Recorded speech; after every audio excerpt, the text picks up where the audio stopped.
Okay, good afternoon. So I did my global strategic management final project on Marriott International, the hotels, resorts, and suites. So basically, an executive summary. I'm just going to go through this whole paper really and give you the lowdown on what I did and where my sources came from, all of that good information. So my executive summary, basically, the aim of this project is just to give a detailed look at the great company of Marriott International. I've worked for a property under them for the last 3 summers back in downtown Kansas City, Missouri, and I've learned actually a lot about their culture, their views, their values, and I've adopted those as my own. So also, I have a table of contents.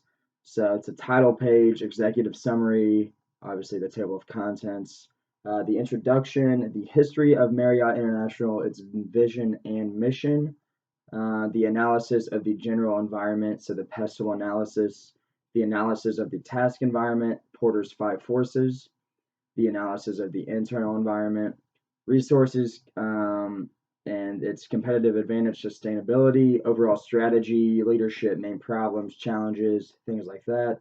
Also, I have conclusions and recommendations, my learning from this project, and then references, and then pictures, diagrams, documents at the very end.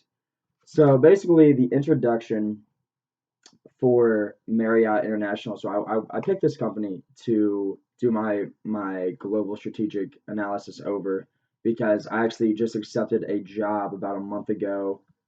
Actually, earlier this month in Dallas, Texas, I will be working at the Gaylord Texan. So it's actually a Gaylord, which is one of 6 properties in the U.S. that Marriott owns. There's one in Nashville, there's one in Dallas, I believe there's one in like L.A., Miami, and I think there's one in Colorado as well. But basically, this whole project just asked me to just kind of sit down and do a lot of extensive research, and I learned actually a lot. I thought I knew, most of what Marriott was about, their history and how they started, their vision, their core values, but it turns out I learned more than I thought I would. So that was cool. But basically, I'm going to start off with the history of Marriott. So this company, in 1927, it started in Washington D.C. in the hot summers. It was Alice and J. Willard Marriott. So this was an A&W root beer stand. They were basically um, they started offering hot foods in the menu. Then they opened two more hot shops, as they called it, that included the first ever drive-in restaurant on the East Coast. And then in 1937, the airline industry gained food and drink services during flights because of Marriott. And then it just kind of goes up to there. 1953, Hot Shops Incorporated became public, and its share in the stock market was $10.25. And then in 1957, Marriott's opened the world's first motor hotel in the town of Arlington, Virginia. And Jay Willard's son, Bill Marriott, actually was in charge of running the entire operation, and he was a natural at the whole process. 1969, they opened up their first international hotel in the city of Acapulco, Mexico. And then in 1972, Sunline and Marriott came together to get the cruise line industry started. 1984 in downtown Washington, D.C., the first ever JW Marriott is opened. It's still today used, which is cool. The same location, same building, which is really cool. Then in 1985, JW Marriott Jr. is elected chairman of the board after his father, Sr., passed away.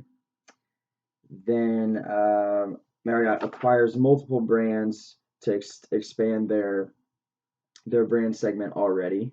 In 1988, the 500th hotel is opened in Warsaw, Poland by Marriott, which is really cool. The hotel is extremely special because it is the first Western managed hotel managed in Europe. 1995, the Ritz Carlton is introduced, and Marriott is they add that to the family, and then they add Town Place Suites, Execu-Stay, Spring Hill Suites. So just those a few year increments. They add all of that. And then in 2012, Arn Sorensen is now the president and CEO of Marriott International. So in 2012, also Marriott gains the Gaylord Hotel brand. And then basically in 2016, Marriott International gained Starwood Hotels and Resorts, and this is the Marriott that we know as of it today. So the mission and vision of Marriott International is simple yet extremely effective. The core values of Marriott International are: we put people first, we pursue excellence, we embrace change, we act with integrity, and we serve our world. Um, all of these core values have been adopted by myself, obviously, because I've worked in the industry for 4 to 5 years now, but specifically 3 years at the property down in or up in Kansas City, actually specifically. So I got to learn a lot there. And another thing is the golden rule. Basically, Marriott employees treat each other, with respect, obviously, but with the golden rule of, treat others how you wish to be treated, because that says a lot about your character and how you go about your business, and it's also very contagious within the workplace environment. Obviously, I was first introduced to these core values when I was an intern up in Kansas City. And okay, so now let's going to move on to the analysis of the general environment, the PESTEL analysis. So basically, there are multiple political factors in different countries that need to be considered. Some of these factors are the risk of a military war, invasion, corruption within the country's government, all of the legal aspects of basically running and establishing a property in a specific country, trade taxes, wage expenses, things like that. Let's turn the page. There's multiple economic factors as well that Marriott International should consider. Some of these factors are the type of economics the country has, the currency of the country, the growth rate of the economics, the inflation and interest rates of the country, the overall infrastructure of the country and how stable it is, things like that. Moving on to the social factors that Marriott International needs to consider would be basically the demographics of the country or a type of target market that they're trying to move into, the overall culture and class of the society they are trying to reach out to, the overall environmental awareness from the citizens of the specific country, the overall interest of the citizens based on bringing their knowledge and their project to Marriott International, and the overall education level of the citizens, so the literacy rate. Moving on to some technological factors that Marriott International is trying to expand, or they need to consider when expanding, would be how fast and how efficient technology can influence public opinion, new technology in the workplace, how technology can significantly decrease labor costs. This can save time and money, and then how technology can overall improve the operation of the company. Marriott International has environmental factors to consider as well. Some of these factors are obviously Earth's climate, recycling efforts, a waste management plan, environmental pollution laws and regulations. They have to follow those, and then going green implementations in the workplace and around it. Marriott International also needs to consider legal factors. Some of these legal factors are laws like employment and discrimination laws, the copyright of different hotel brands under the Marriott flag, software and internet protection for guests and employees, and overall protection of the company's secrets and business strategies. An analysis of the task environment. So this is the Porter's 5 forces. So Marriott International has a lot coming at them at once. Obviously, they're a huge company, and there are multiple things that they need to be considering. So basically, Porter's 5 forces is a tool that is used by a company that can help determine their factor conditions, their competitive intensity in the industry, the demand conditions, the supporting companies and industries, and all of this ties back to their competitive advantage as a company, hoping that it is sustainable. So Marriott International has quite a few threats of new companies and businesses trying to step foot into their market. However, this is a weak force because the target market and product differentiation is really the same between Marriott and Hilton or a new hotel brand trying to take part within the hospitality industry. There are also multiple money requirements that are needed to start up a business. So therefore, a company has to come into the industry with a lot of capital. They can't just come in, borrow a loan, and help, and hope that they get help from the citizens. That does not work. The government is also extremely strict when it comes to pricing, establishing landmarks, buildings, things like that, especially in foreign countries. Um, obviously, any new company can come into the industry with their capital, with a lot of capital, if they have enough connections and access to various networks. They can cause trouble to an established company because it disrupts everyone's logistics and timing of the entire operation. Marriott International can almost completely eliminate its new competitors by how efficient its cost advantage is and can be. They have to be very selective when purchasing, receiving goods, doing logistical training, things like that, because at the end of the day, $2 here and there, that's one thing, but that adds up over time and over the years, and that's an expense that can be minimized and almost cut out. So the bargaining power of suppliers competing with Marriott International is an extremely weak force because there are multiple suppliers in the industry than there are buyers. The suppliers must provide pricing to Marriott International that is cost effective and reasonable so that the company can make a profit and keep returning to buy more goods and services through a desired supplier. Also, forward integration is not a threat within Marriott International because there are so many suppliers. The bargaining power of buyers is very low because there are only a few suppliers that supply everything. This means the prices are non-negotiable. Whatever the price says on the tag is what the buyer must pay because they cannot go anywhere else to get the desired good or service. The bargaining power of buyers can also be a weak force in the hospitality industry because the income of the buyers is not as high as it could be in some foreign countries. Therefore, they are upcharged by the suppliers and are almost taken advantage of at times. There is a threat of substitute products in the industry because there are multiple sectors competing for the same goal of to sell to Marriott International and become their partner, and do future business and trades with them to increase their capital as well. It's very important to keep in mind that Marriott International can buy the best quality of goods. However, this is going to cost them in the end.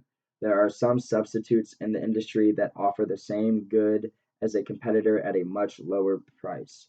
Marriott International is going to go with a lower price option, yet still having a good quality because they can brand it and market it themselves to make them even more money. Also, there are a lot of firms competing to sell to Marriott International, so this creates a competitive rivalry within the market, and within the industry.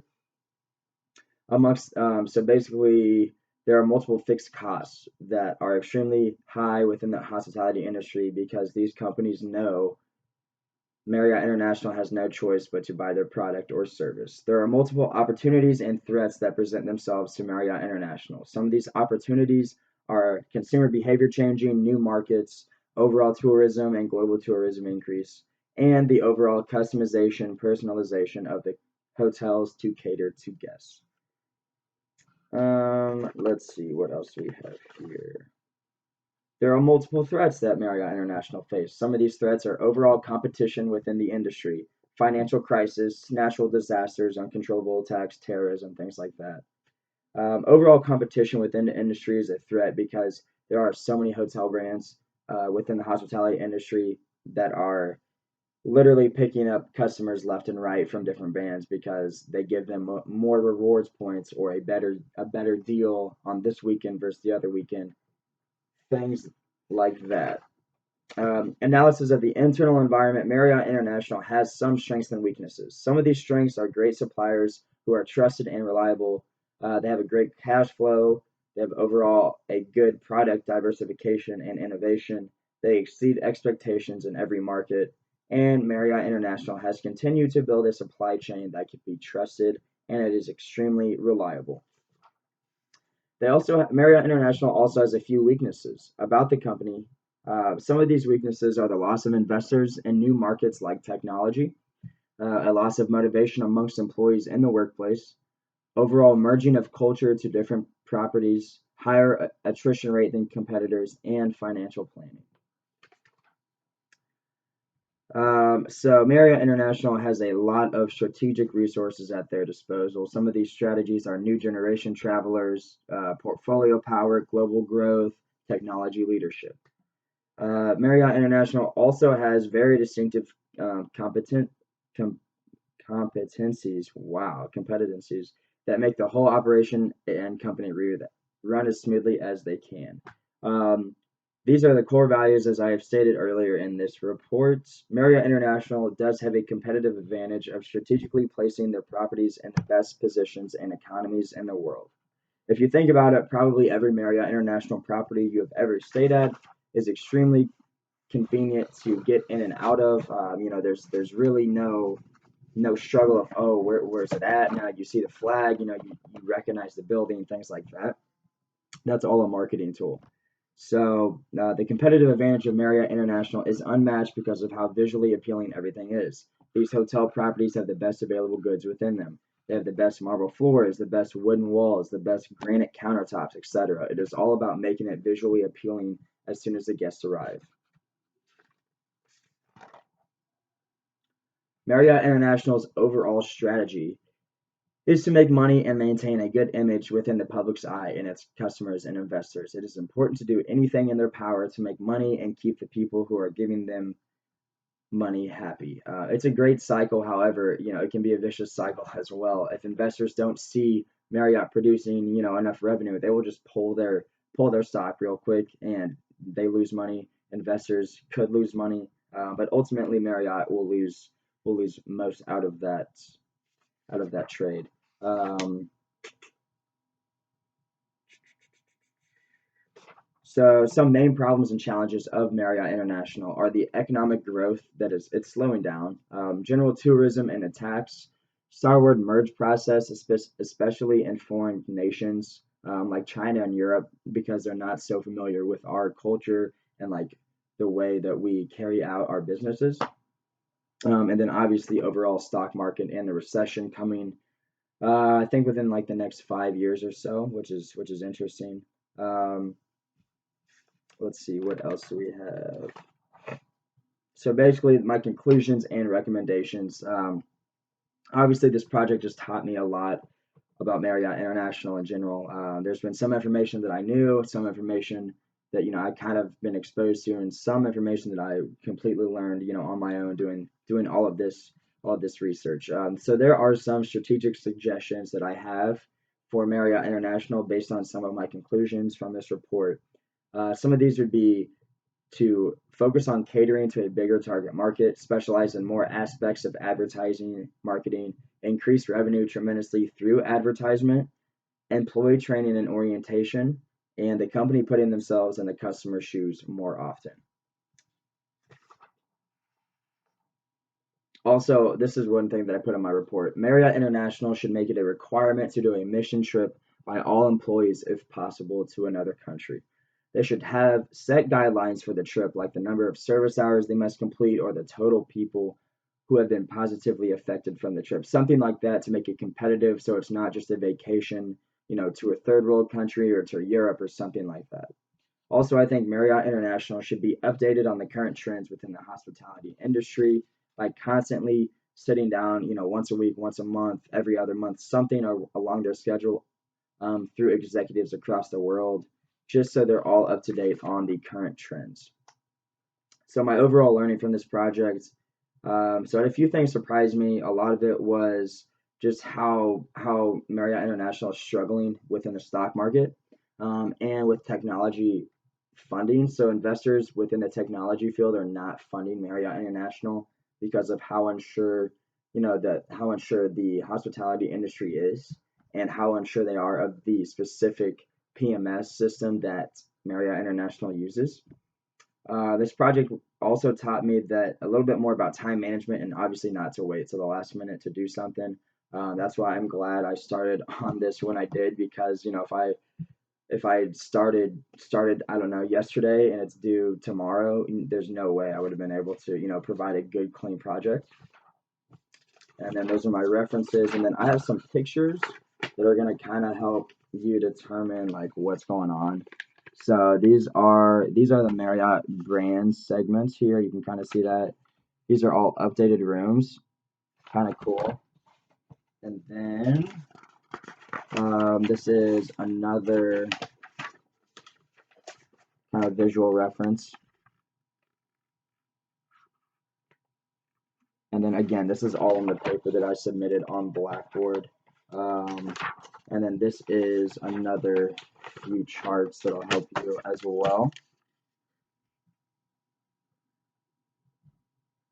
Again, this is all on Blackboard if you want to take a closer look, but that is all I have. Thank you.